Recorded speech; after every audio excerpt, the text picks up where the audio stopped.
मैं Shyam Singh Rajput, fitter instructor, urban private ITI Alwar. आज आपको वर्नियर माइक्रोमीटर के बारे में बताने जा रहा हूँ, कृपया ध्यान दें। वर्नियर माइक्रोमीटर का परिचय। जब हमें मीट्रिक पद्धति में 1 mm के 1000 में भाग अर्थात 1/1000 या 0.0101 mm और ब्रिटिश पद्धति में 1 इंच के 10,000 में भाग अर्थात 0.0001 इंच की परिशुद्धता में माप लेनी होती है तो हमें वर्नियर माइक्रोमीटर की आवश्यकता होती है या वर्नियर माइक्रोमीटर का प्रयोग करते हैं। इसकी बनावट आउटसाइड माइक्रोमीटर की भांति होती है, परंतु इसकी बैरल या स्लीव पर 10 बराबर रेखाएं डेटम लाइन के समानांतर खिंची होती हैं, जिसे वर्नियर स्केल कहते हैं, जो थिम्बल के 9 भागों के बराबर होती है।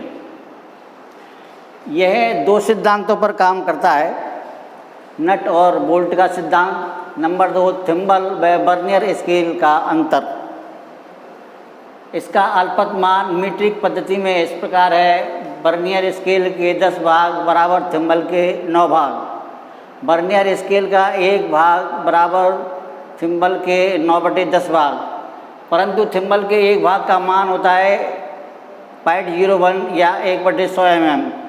अतः वर्नियर स्केल के 9/10 भाग बराबर थिम्बल के कितने होगा? 9/10 गुणा 1/100 बराबर 9/1000।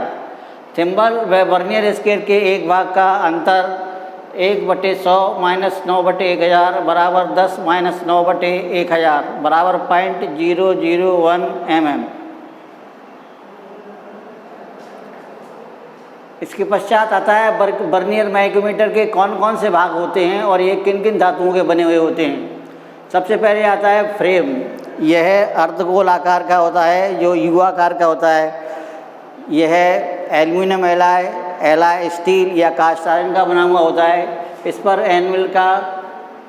पर माइक्रोमीटर का साइज और उसका न्यूनतम माप अंकित होता है, साइज अंकित होता है। दूसरा आता है एनवेल। ये माइक्रोमीटर के बाईं तरफ होता है और क्रोमियम स्टील का बना होता है, हार्ड और ग्राइंड किया हुआ होता है। आजकल ये कार्बाइड के इस्तेमाल किए जाते हैं। Number 3, spindle. यह क्रोमियम स्टील का राउंड भाग गोल पीस होता है, जो बैरल या स्लीव में से होकर आगे पीछे मूव करता है और एनविल के साथ मिल करके किसी भी भाग की माप लेते समय सहायता प्रदान करता है। नंबर 4, बैरल या स्लीव। यह भी क्रोमियम स्टील का बना हुआ राउंड भाग होता है, जिस पर एक डेटम लाइन बनी हुई होती है, जिस पर 25 भागों को 50 बराबर भागों में बांटा जाता है। प्रत्येक भाग का मान देखें तो 25/50 बराबर 1/2 mm के होता है। 5वां आता है थिम्बल। यह गोल ट्यूब होती है, जिसका अगला हिस्सा बेवल एज होता है, जो 50 बराबर 0 से लेकर 50 बराबर भागों में बटा हुआ होता है। इसका और बैरल या स्लीव पर बने हुए ग्रेजुएशन का दोनों का अंतर निकाल करके ही न्यूनतम माइक्रोमीटर का न्यूनतम माप निकाला जाता है या अल्पत मान निकाला जाता है। 6ठे नंबर पर आता है लॉक नट। रीडिंग लेते समय माइक्रोमीटर द्वारा रीडिंग लेते समय कई बार परेशानियां या गलती होने की संभावना रहती है। इस कमी को दूर करने के लिए रीडिंग लेने के पश्चात उसको तुरंत लॉक नट के द्वारा लॉक कर देना चाहिए, ताकि किसी प्रकार की गलती की संभावना ना रहे। 7 में आता है रैचेट स्टॉप। यह थिम्बल के पिछले वाला भाग जो नर्ल किया होता है, इसके द्वारा ली गई माप की यथार्थता ही माइक्रोमीटर की यथार्थता निर्भर करती है। इसके द्वारा जब माप ली जाती है तो इसको जब ये चटर की आवाज़ करता है तो उस समय समझ लेना चाहिए कि इस समय अंतिम माप लेने का समय है। सावधानियाँ। माइक्रोमीटर का प्रयोग करते समय निम्न सावधानियाँ बरतनी चाहिए। सबसे पहले ये देखना चाहिए कि माइक्रोमीटर में किसी प्रकार की त्रुटि तो नहीं है, किसी प्रकार की एरर तो नहीं है। नंबर 2, माइक्रोमीटर को हमेशा कटिंग टूलों से अलग रखना चाहिए। हमेशा माप लेते समय रैटिस स्टॉप का प्रयोग करना चाहिए।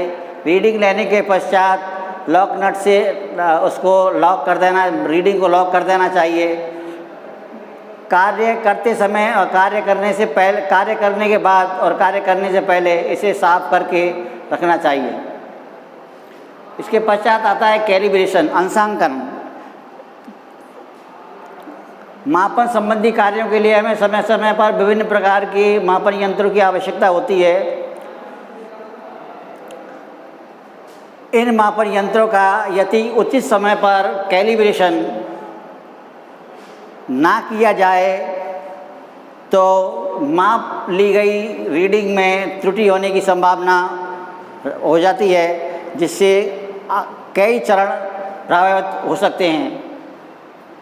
इसके लिए कैलिब्रेशन की अति आवश्यकता होती है, जिसको रूम टेम्परेचर पर किया जाता है। कैलिब्रेशन का अर्थ किसी भी मापन यंत्र की यथार्थता, एक्यूरेसी चेक करना होता है।